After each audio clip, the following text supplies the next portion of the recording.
Hi everyone, welcome to the video lecture Toddler Development. My name is Melissa Kay and this is Occupational Therapy 212, Development Through the Lifespan. Let's get started. Our objectives for today are two. First, we want to describe toddler milestones and occupations. And second, we want to examine toddler domains of development. So basically, we're going to learn all about this period we call toddlerhood. The first thing we want to ask ourselves is, what is a toddler exactly? How is that term defined? Basically, a toddler is any child that's between 12 months and 2 years of age. The term toddler comes up because it's when a child goes from infancy, which we covered in a previous lecture, to walking. And when they start walking, rather than having any kind of coordinated gait, they do something that we call toddling, right? So they don't have very good balance. They're not used to walking. They don't have particularly strong leg muscles yet for walking. And so they do something called toddle. And that's how toddlers got their name. So we differentiate an infant from a toddler because a toddler's walking. We also call it at around 12 months of age. Note that walking happens around 12 months of age, but it's by no means abnormal to have walking happen at 10 months or 14 months. And at the upper end of toddlerhood, we have preschool age, which starts at about age 3. During toddlerhood, there's a huge period of growth, and 1-year-olds look radically different from 18-month-olds, 2-year-olds, 2.5-year-olds, and 3-year-olds. So this is a period of huge development and change, and we can expect very different things from different aged toddlers. Experiences play a key role in increasing the organization of the brain and also the toddler's cognitive abilities. The developmental focus shifts to acquiring communication and to social and behavioral control. The child develops basic skills needed to function within both social and cultural environments. Let's first consider what the theorists say. And again, we want to go back to our developmental theorists because they give us an idea or a perspective of how to look at individuals that fit into a particular age and stage of development. We're going to be looking at developmental, sensory, cognitive, and psychosocial theorists. The first theorist is Giselle. And Giselle's theory is known as maturational developmental theory. What he basically said, and this was early in the 20th century, was that children go through similar and predictable sequences of development, although each child goes through it at his or her own pace. So as I was saying about walking, there's a range. And when we talk about developmental milestones, we want to think about it as sort of the average or the mean age that a child goes through a particular milestone, whether it's gross motor, fine motor, cognitive, etc. Giselle's research established 4 normative trends and areas of growth and development. He talked about motor, adaptive, which also could be considered cognitive, language, and personal social behavior. His theory was the foundation for nearly every other theory of human development that has come since. So he was a very pivotal and important theorist, even though his theory was in reality pretty general when it comes to development. The next theorist we want to talk about is Jean Ayres. Dr. Jean Ayres was a psychologist and an occupational therapist, and her theory was sensory integration. Sensory integration theory is complex, but basically what it says is that the combining of all of the senses and the organizing in the brain leads to the ability to use the body effectively within the environment. The senses contribute to learning and development of motor and perceptual skills, and sensory integration also facilitates self-regulation In other words, the ability to have an effective level of alertness to deal with the environment and the demands of the environment or the demands of tasks, and also to rein in behavior when that's indicated.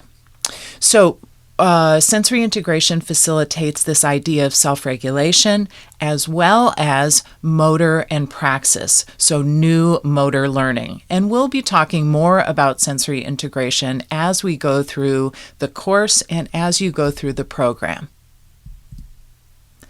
The next theorist is Piaget, and you probably remember him from our newborn and infant video. He is associated with cognitive development, and he came up with a cognitive theory. He also has a play theory. And children who are in toddlerhood fall into two of his phases. The sensory motor phase, which is 0 to 18 to 24 months, so a year and a half to 2 years, and the pre-operational phase, 18 to 24 months, all the way up to 7 years of age. So the pre-operational phase is going to take us through preschool and into middle childhood, but it starts in toddlerhood. So let's pull these apart just a little bit. During the sensory motor phase, if you recall, the big milestone is this idea of object permanence, which means that even if you can't see an object, I hide it from you, you know it's there. So cognitively, you're aware that not everything that exists can be seen with the eye. It's important for forming schemas, and Piaget talked a lot about schemas. Schemas being webs or collections of information that go together to create concepts, and early concept development is part of the sensory motor phase. During the sensory motor phase, children exhibit purposeful actions to see results. So cause and effect. They do something to interact with their environment and they get some feedback. Toddlers are in substage 5, which is called tertiary circular reactions, and that has to do with taking things apart, like toys, and then putting them back together. So this idea of parts to whole and whole to parts. They're also in substage 6, which is the internalization of these schemas and the beginning of symbolic thought. So they're going from more concrete to more abstract. And again, just the beginnings of that kind of cognitive ability. At around 18 to 24 months, so the last year of toddlerhood, children also go into the pre-operational phase of development. And this has to do with thinking, but not quite yet using logic. So the child is building experiences about the world through adapting to the world. Again, this cause and effect. What can I do, and how does it come back, and what is the effect of it? They have symbolic ability during this phase. So at 2 to 3 years, they have one object or word standing for another. So they're developing language, which goes into this. They demonstrate egocentric thinking. In other words, the entire world is about them, right? So they don't yet have the ability to think in terms of how would another person view this? What would another person's feelings be about this? And they tend to focus on only one aspect of a situation at a time, and that's called centration. During the pre-operational phase, children engage in pretend, also called symbolic play. So, for example, superhero play, or picking up a banana and using it as a telephone.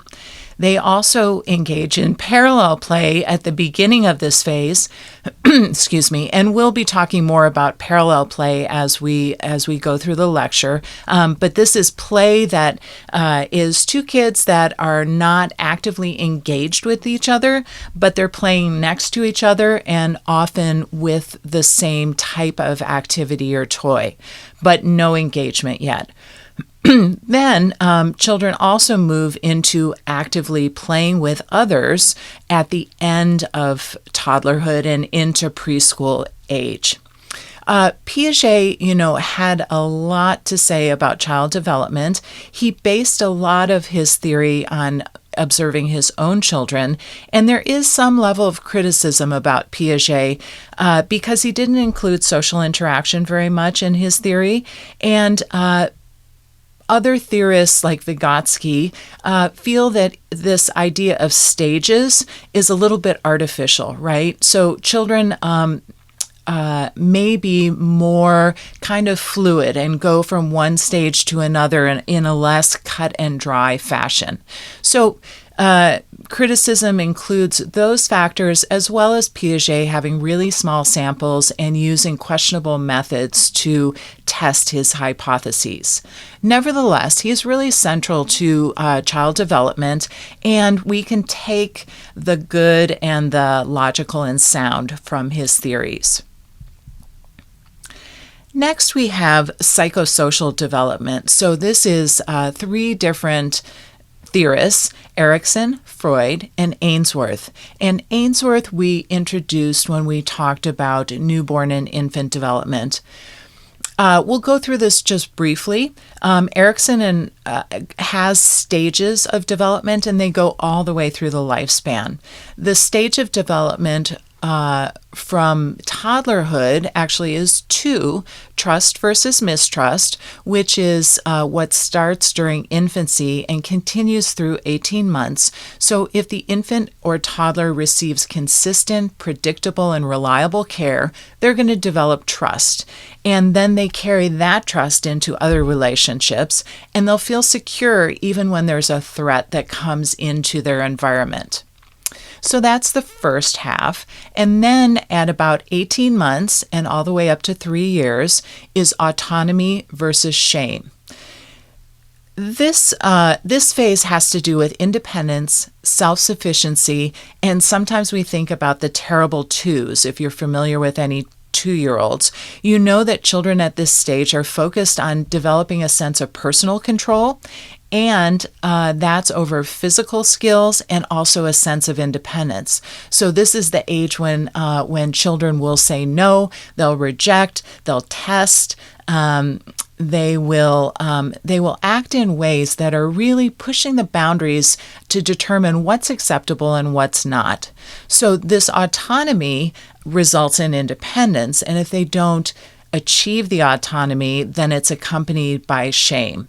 The success of this stage leads to the virtue of will. So will is an important part of independence and growth and development, and it can also be challenging for the people that are in this young person's life. Our next theorist, Freud, talked about psychosexual development. He also talked about psychoanalysis. We won't go too deep into that, but we take something from it in terms of the oral stage, which is 0 to 12 to 18 months, and the focus is on the mouth. And what we know about young children is that they're all about putting things in their mouth, exploring with their mouths, feeding, talking, right? So everything kind of has to do with the mouth. At 12 to 18 months and all the way up to 3 years, they move into the anal stage. And the anal stage is marked by, at the end of it, a control over bowel and bladder. So these are developmental milestones that Freud kind of superimposed these psychosexual phases onto, and we can take some important knowledge from it. Finally, we talk about Ainsworth and attachment and self-regulation. What she said is that the child learns to control actions by remembering caregiver expectations. So this idea of attachment and either being secure or not secure with attachment then leads to the child acting in ways that are determined by caregiver expectations.